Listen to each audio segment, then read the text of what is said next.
The government of Honduras announced it will intervene in the country's prisons due to recent clashes between gang members.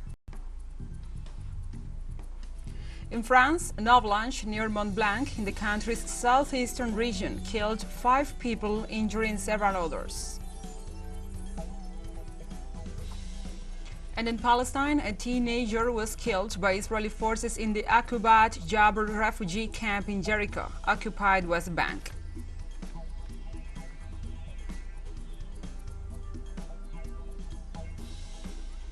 From the headquarters of TeleSUR English in Havana, Cuba, this is From the South. I'm your anchor, Gladys Quesada, and these are the news. The government of Honduras informed on Sunday that they will intervene in the country's prisons due to the recent clashes between gang members. Through a press release, President Xiomara Castro detailed that the measure was taken after 1 death and 7 wounded in a series of altercations between gang members in 4 Honduran prisons. The president also said on Monday that she will announce the appointments and the first emergency measures following the intervention. Finally, she detailed that the action will be forceful with those involved, but will respect the humanity of the defendants, their families, and defenders. On Sunday's statement, the first woman president of Honduras affirmed that she will transform the prisons of Central American nation into rehabilitation centers and not schools of crime and torture as she inherited them.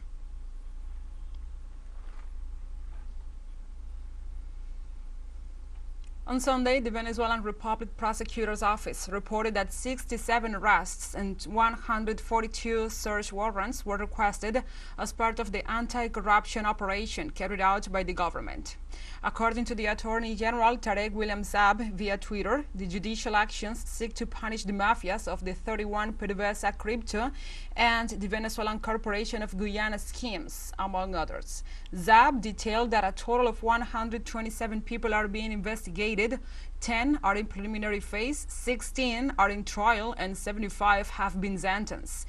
In addition to this, 34 were arrested on Wednesday linked to the PDVSA crypto scheme, for a total of 262 people processed. Saab also highlighted the arduous fight against corruption in general, including that within the public ministry itself, where 361 officials were indicted, of which 293 were prosecuted.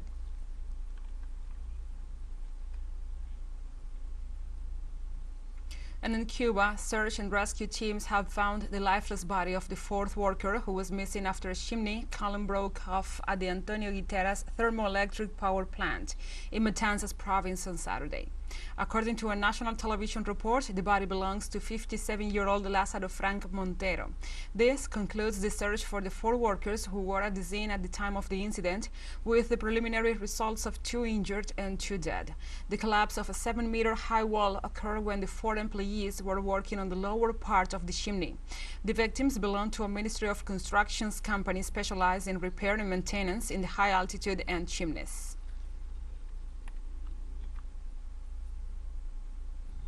Cuba commemorated on Sunday the 65th anniversary of the Revolutionary General Strike, an action aimed at paralyzing the Caribbean nation to overthrow the dictatorship of Fulgencio Batista. Summoned by the 26th of July movement, El Movimiento 26 de Julio, hundreds of people, mostly young and humble workers, mobilized in different cities of the country, dressed in olive green uniform and the movement's red and black armband to lead the strike. More than 100 activists lost their lives between the 9th and 10th of April 1958 as a result of the brutal repression of Batista's dictatorship. Even though the action did not achieve the expected results, its example left valuable experiences to the Cuban revolutionary movement. 8 months later, the Cuban Revolution achieved its final victory and a new stage in the history of the country began.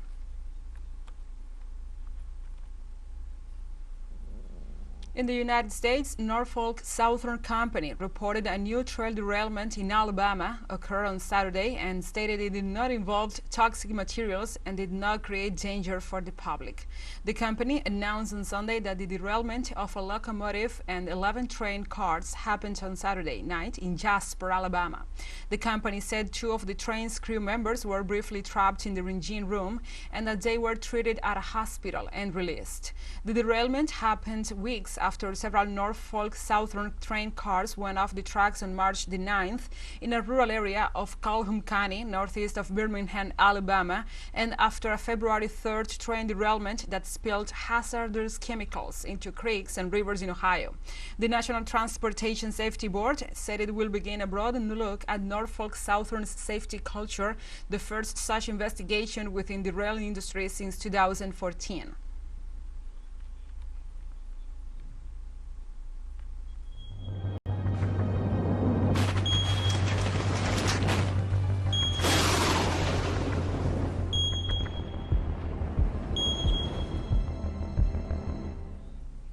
Now we move on to other topics. The Colombian Geological Service keeps the orange alert in the Nevado del Ruiz volcano despite a reduction in seismic events due to the volcanic activity.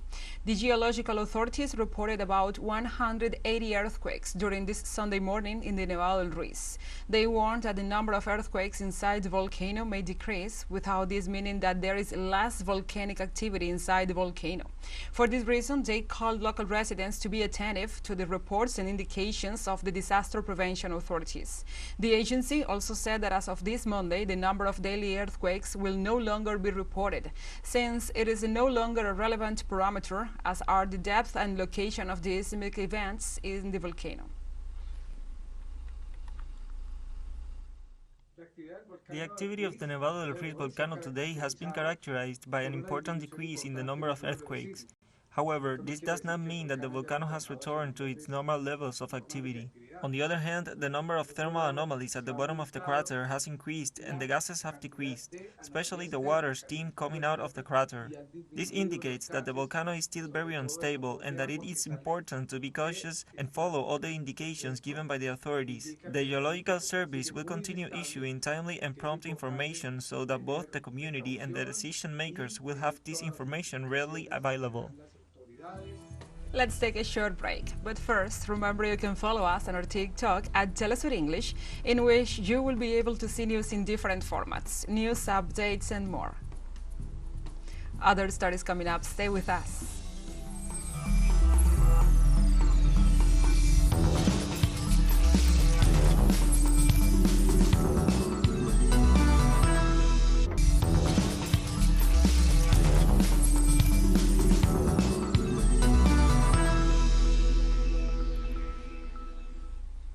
Welcome back to From the South.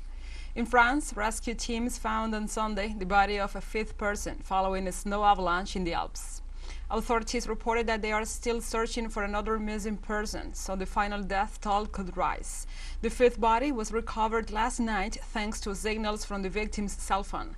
The avalanche occurred around noon on Sunday on the Armenzet glacier in eastern France, near the Italian border. Specialists attribute the event to a significant and fast increase in the temperatures. The mayor of Contamins, Montjoie François Barbier, told the press that he thought he was the deadliest avalanche of his season. France's Interior Minister Gérald Darmanin and the French President Emmanuel Macron also expressed sympathy with the victims.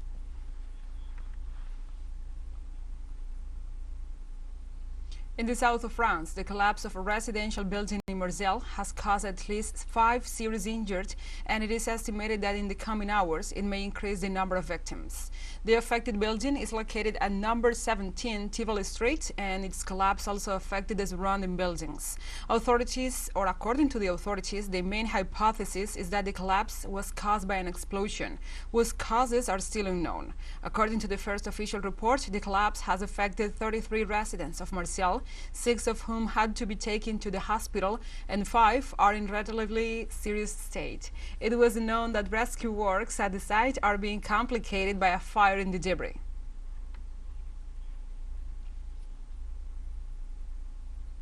And 8 people did not respond to calls following the collapse of a building in Marseille, according to Dominique Laurence, the city's prosecutor. We have indeed managed to assess that there are 8 people unaccounted for at 17 Tivoli Street, and for one of them, who is therefore located in a garden level which, in fact, makes the junction between 15 and 17. The building on of 17 Tivoli Street is a building with 4 floors. So in this building live 8 people, and it is these 8 people of whom we have no news at the moment. We also have a recent information of a 9th person who would be sought at 19 Tivoli Street. For the moment, this information is not confirmed.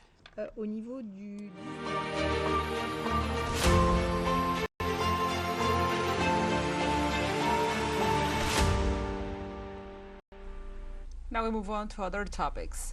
On Sunday, at least 2 people were killed and more than 1,000 were wounded in Donetsk Republic after an Ukrainian shelling. Ukrainian troops shelled the town of Yasinovatia in the Donetsk People's Republic with an airstrike, Ukrainian war crimes authorities reported, causing at least 2 fatalities and 60 wounded. For its part, a spokesperson for the Russian Ministry of Defense said Russian armed forces destroyed 2 Ukrainian sabotage and reconnaissance groups in the Kupiansk region and foiled 3 attempts to rotate Ukrainian troops. Russia continues a special military operation in Ukraine due to allegations made by the Donetsk and Lugansk of genocide by Kiev on those territories, which were recognized as sovereign states and incorporated into Russian territory following referendums. Donetsk and Lugansk broke away from Ukraine in May 2014 after failing to recognize the authorities' post-2014 Kiev coup d'etat.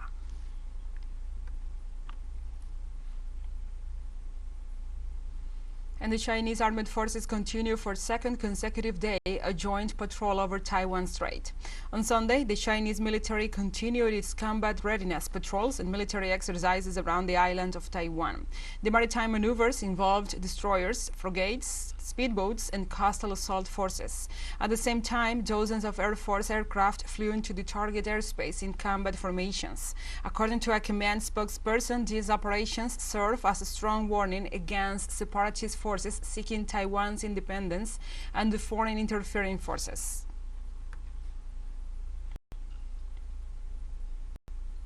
On Sunday, local polls to elect governors, regional assemblies, and mayors' offices were held all over Japan. In general terms, these elections will elect 9 prefecture governors, mayors of 6 major cities, and assembly seats in 41 prefectures and 17 cities. The governorships in question include those of the prefectures of Hokkaido, Kanagawa, and Osaka, as well as that of the mayor with the same name, as they are among those with the largest population. The second round of these elections is scheduled for April the 23rd and will select mayors and members of local assemblies in other Nippon municipalities, as well as 5 seats remaining vacant in the national parliament.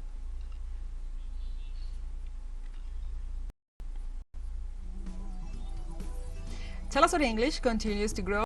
You can now tune in from 33 different African countries using StoreSat. Dial 461 and enjoy our Latin American alternative broadcast. One final short break and we'll be right back. Stay with us.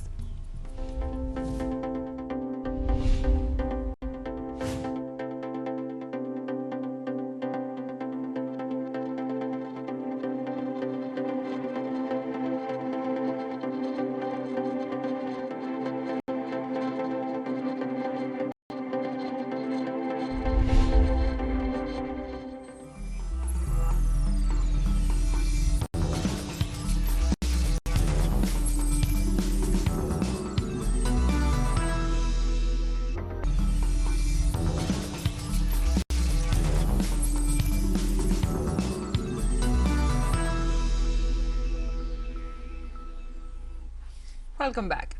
Israeli occupation forces continue the siege of the esplanade to the Al-Aqsa Mosque to force the entry of Jewish settlers into the religious enclosure amidst warnings from Muslim countries.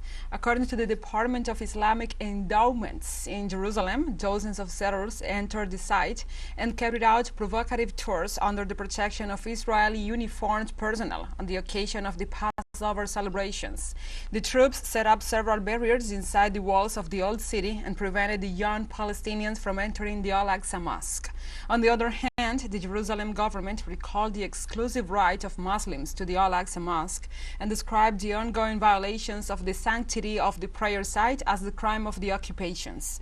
The government recalled that such actions are in breach of the 1967 status quo. According to the Jewish Jews, are only allowed to visit the site but not to pray.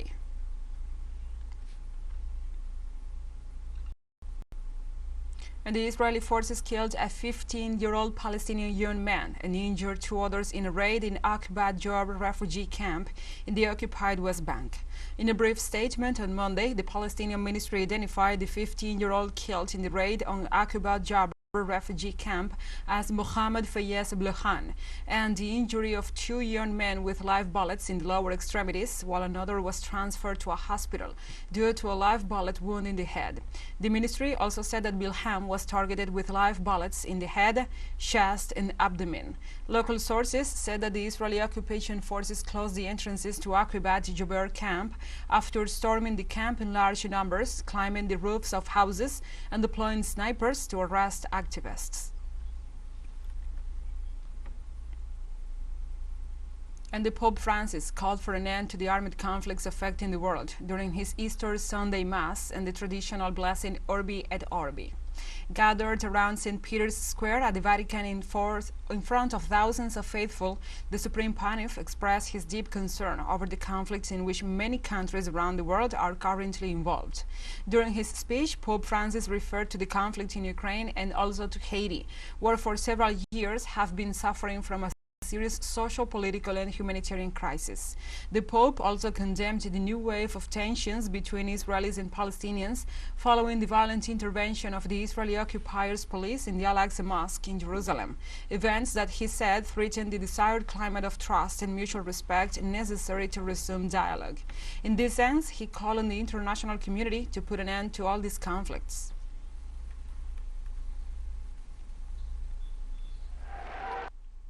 This day, Lord, we entrust to you the city of Jerusalem, the first witness of your resurrection. May there be a resumption of dialogue in a climate of trust and reciprocal respect between Israeli and Palestinians, so that peace may reign in the holy city and in the entire region. And Israeli defense forces have attacked Syria after 6 rockets were fired from Lebanon into the eastern country's territory. The State of Israel held the Syrian military forces responsible for launching the 6 rockets against the Golan Heights, 3 of which fell and hit directly into Israeli territory. In response, the Israeli Defense Forces initiated an attack with drones and fighters into Syrian territory. Israel assured that it will not allow again an attack that violates the sovereignty of its territory. Saudi and Omani delegations have arrived in Yemen's capital Sana'a for talks with Houthi officials as part of international efforts to find a settlement to Yemen's 9-year conflict. The visit indicates progress in the Oman-mediated consultations between Riyadh and Sana'a, which run parallel to United Nations peace efforts. Negotiations also gained momentum since arch rivals Saudi Arabia and Iran agreed to re-establish ties in a deal brokered by China. The envoys met with the head of the Houthi Supreme Political Council, Mahdi al-Mushad, and held talks on ending hostilities and lifting a Saudi-led blockade on Yemeni ports. Hans Grunberg, UN envoy for Yemen, described the ongoing efforts, including the Saudi and Omani talks in Sana'a, as the closest Yemen has been to real progress towards lasting peace since the war began. In this context, residents of the Yemeni capital Sana'a expressed their hopes regarding a possible resolution to the conflict. We only want to be brothers, united with our neighbors, so that they have their interests and we have ours, and we live in peace. We don't want war. War destroys nations. Enough. What countries have come up with should be enough. We hope and ask God that they agree to come up with a solution that satisfies the Yemeni people. In the first place, because people are tired of this situation and of promises and procrastination. From year to year, they promise people a solution. And like this, we have come to the end of this news brief. But remember, you can find this and many other stories on our website at telesurenglish.net. And also, if you feel so inclined, please join us on social media for all the latest news. We are on Facebook, Twitter, Instagram, Telegram, and TikTok. For TeleSUR English, I'm your anchor, Gladys Quesada. Thank you for watching.